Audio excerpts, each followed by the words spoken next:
Hey, welcome to the Commerce School. Concept of the day series का आज 10th topic है and in this video I am going to explain the principles of management and the topic has been divided into two subtopics. One is scientific principles and second one is general principles of management. Let's start with principles of management. सबसे पहले principles of management की दो categories बनाई है. एक है principles of scientific management जो दिया था F.W. टेलर ने. उनकी बुक थी प्रिंसिपल्स ऑफ साइंटिफिक मैनेजमेंट और उनको क्या बोला जाता था, फादर ऑफ साइंटिफिक मैनेजमेंट.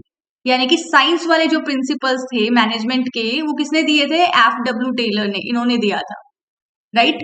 यानी प्रिंसिपल्स ऑफ साइंटिफिक मैनेजमेंट की बात कौन करता है, F.W. टेलर.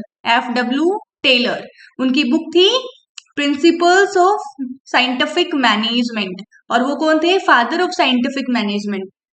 जितना भी साइंस आएगा मैनेजमेंट में वो सब टेलर की वजह से. नेक्स्ट क्या है, जनरल प्रिंसिपल्स ऑफ मैनेजमेंट. इन्होंने जनरल प्रिंसिपल्स दिए थे. किसने दिया था, हेनरी फेयोल. और ये क्या थे, 14 प्रिंसिपल्स ऑफ मैनेजमेंट भी बोला जाता है इनको. या तो आप बोलोगे 14 प्रिंसिपल्स ऑफ मैनेजमेंट या फिर आप बोलोगे general principles of management. Next, इनको father of modern management theory बोला जाता है. जो मॉडर्न मैनेजमेंट थ्योरी थी उसके फादर इनको बोला जाता है. एक बार फिर से रिपीट करिए, father of scientific management F.W. Taylor, father of modern management theory Henri Fayol. यहां तक क्लियर हुआ आपको दोनों के बीच का डिफरेंस कि F.W. टेलर साइंटिफिक मैनेजमेंट की बात करते हैं जबकि Henry Fayol general principles of management की बात करेंगे. तो सबसे पहले जनरल प्रिंसिपल्स ऑफ मैनेजमेंट या 14 प्रिंसिपल्स ऑफ मैनेजमेंट, ये नंबर 14 है. सबसे पहले डिवीजन ऑफ वर्क, मतलब work should be divided and assign to individuals based on their specialisation and expertise.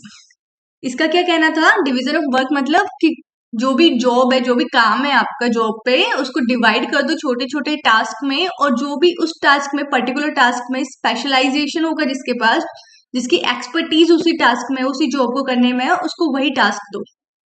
उस आदमी को वही काम दो जो काम को बहुत अच्छे से कर सकता है. तो ये था डिवीजन ऑफ वर्क. सारे काम को छोटे छोटे टास्क में डिवाइड कर दो और जो आदमी, जो भी वर्कर जिस काम में स्पेशलाइजेशन रखता है उसको वही काम दो. Next one, authority and responsibility. Manager have the authority to give orders and expect obit. अच्छा ठीक है, उसने बोला अथॉरिटी मतलब managers have the authority. Managers के पास ही अथॉरिटी है, उनको ये पावर है कि वो वर्कर्स को ऑर्डर देंगे और उनके पास ये अथॉरिटी है कि वर्कर्स उनका काम करके देंगे, जो ऑर्डर्स उनको मिले उन ऑर्डर्स को कंप्लीट करेंगे workers, right. Next one, employees have the responsibility to perform their task. Authority किसकी होगी, अथॉरिटी होगी मैनेजर की. अथॉरिटी है, उसके पास पावर है कि वो ऑर्डर देगा वर्कर्स को, ये मैनेजर की अथॉरिटी है. जबकि एम्प्लॉयज की रेस्पॉन्सिबिलिटी है कि जो ऑर्डर्स उनको मिले हैं उसको कंप्लीट करें. नेक्स्ट है discipline. Employ should follow established rules and guidelines and discipline should be applied fairly when necessary.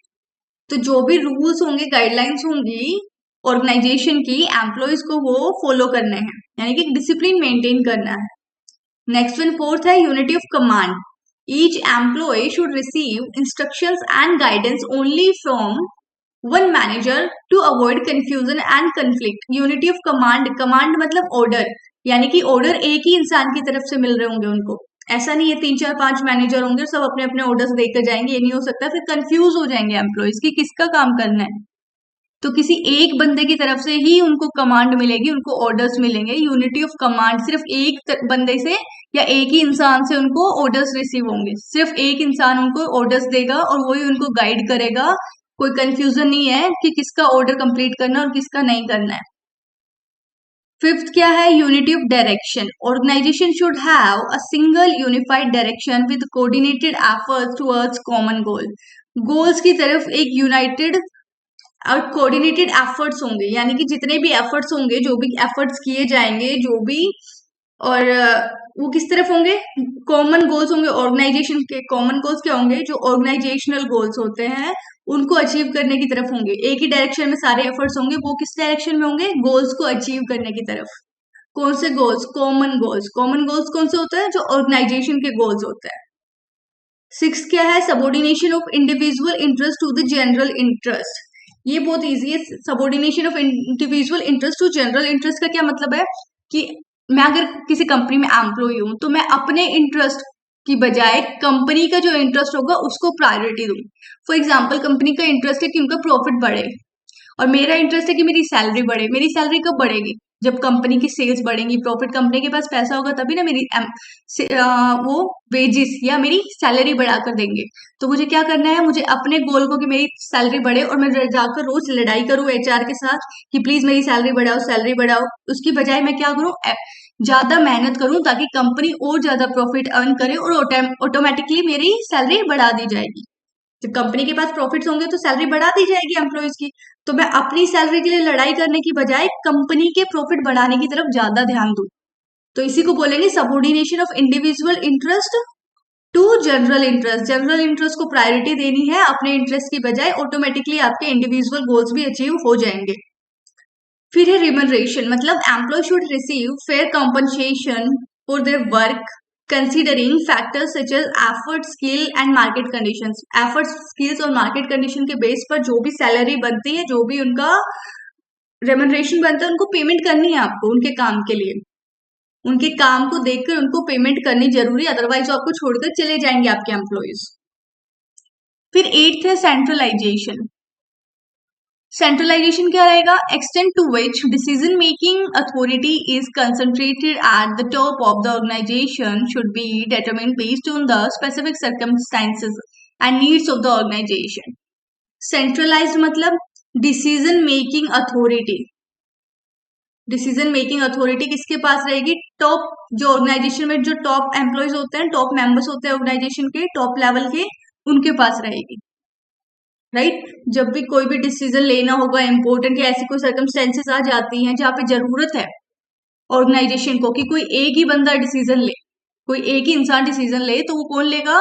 Top level वाले लेंगे। उनके पास सेंट्रलाइज अथॉरिटी होती है, उनका डिसीजन सब पे अप्लाई करेगा, सब पे एप्लीकेबल है। उनका लिया हुआ डिसीजन सबको मानना पड़ेगा ऑर्गेनाइजेशन में, सबके सब, चाहे वो मैनेजर हो या कोई वर्कर हो, सबको उनका डिसीजन मानना पड़ेगा।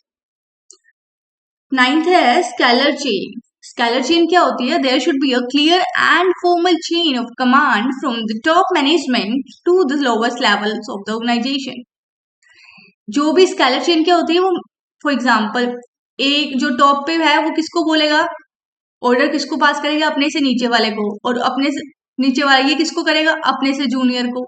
और ये किसको ऑर्डर पास करेगा? अपने से जूनियर को। एक कहने का मतलब है एक चेन बन गई है, राइट?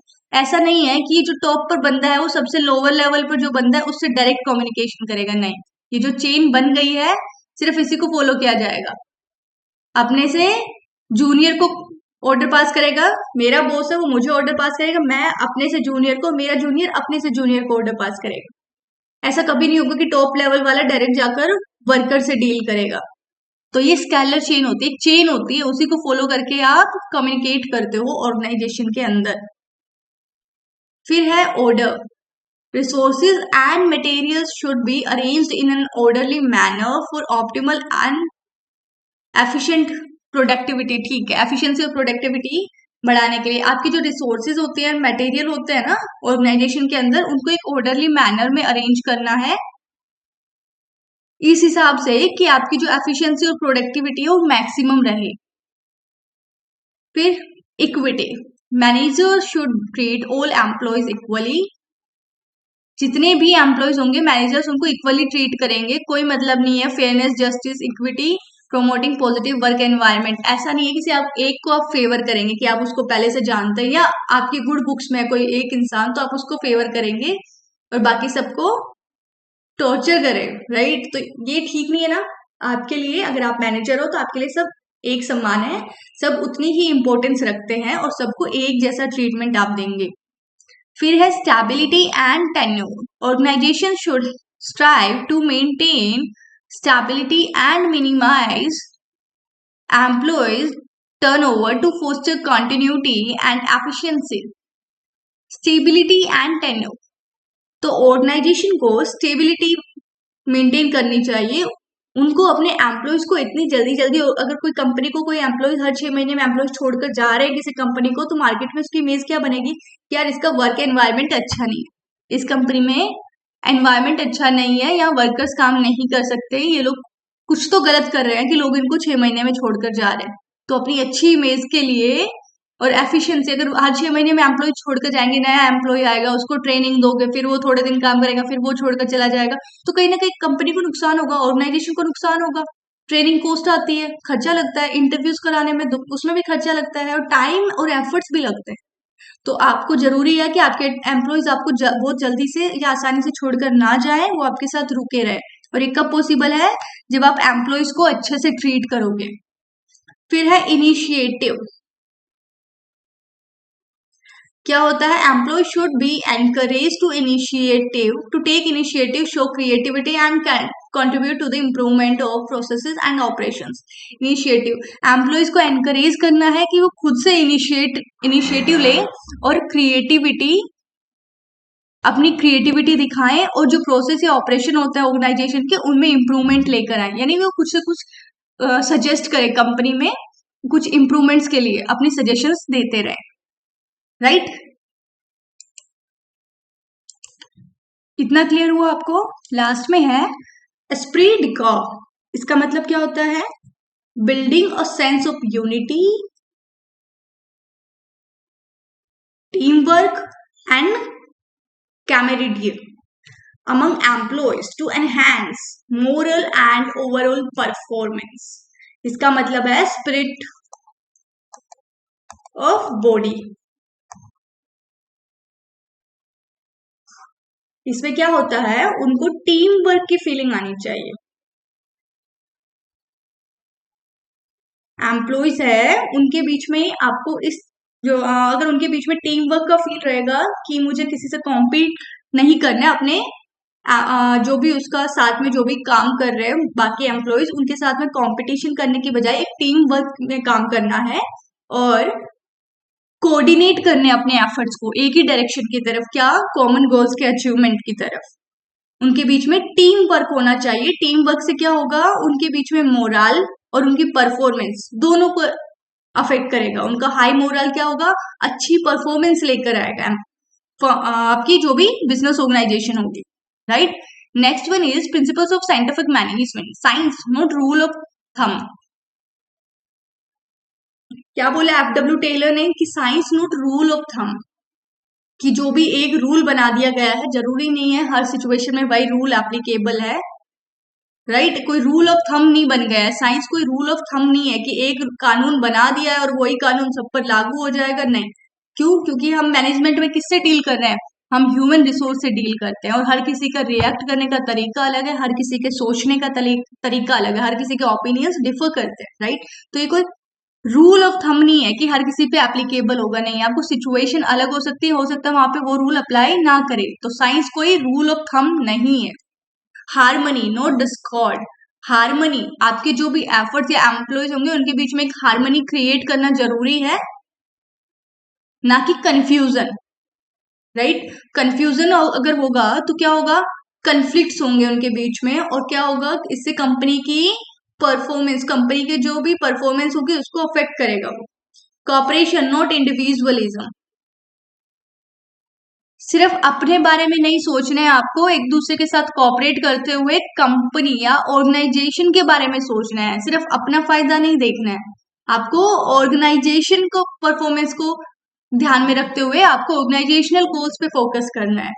फिर है development of each and every person to his her greatest efficiency. हर इंसान को, जो भी एम्प्लॉय, जो भी कोई इंसान काम कर रहा है आपके ऑर्गेनाइजेशन में, उनको अपॉर्चुनिटी मिलनी चाहिए कि वो जो एफिशिएंसी है उनकी वो ग्रेटेस्ट हो। मतलब हर इंसान को अपनी अपनी जो भी काम करने का तरीका है उसको डेवलप करना है, और इस तरीके से कि उनकी जो एफिशिएंसी वो ग्रेटेस्ट एफिशिएंसी को अचीव करे। ये कैसे पॉसिबल हो सकता है? कि स्पेशलाइजेशन को बढ़ाकर। जो इंसान जिस काम में अच्छा है उसको वही काम दो, एक वक्त के बाद उस काम में इतना स्पेशलाइज हो जाएगा कि उसकी जो एफिशिएंसी है वो मैक्सिमम होगी, उसकी एफिशिएंसी मैक्सिमम होगी। इससे फायदा क्या होगा? वो उसी चीज का स्पेशलाइजेशन मिलेगा उसको, और इस तरह से वो क्या करेगा? वो अपने इंडिविजुअल गोल्स भी अचीव करेगा। वो आपके पास है तो भी अच्छा, और कहीं और ऑर्गेनाइजेशन में ज्वाइन करेगा तो भी उसको क्या मिलेगा, मैक्सिमम बेनिफिट मिलेगा अपनी एफिशिएंसी की वजह से। तो आज की क्लास में इतना ही था। Thanks for watching the video. अब हम मिलेंगे नेक्स्ट क्लास में, तब तक के लिए बाय बाय।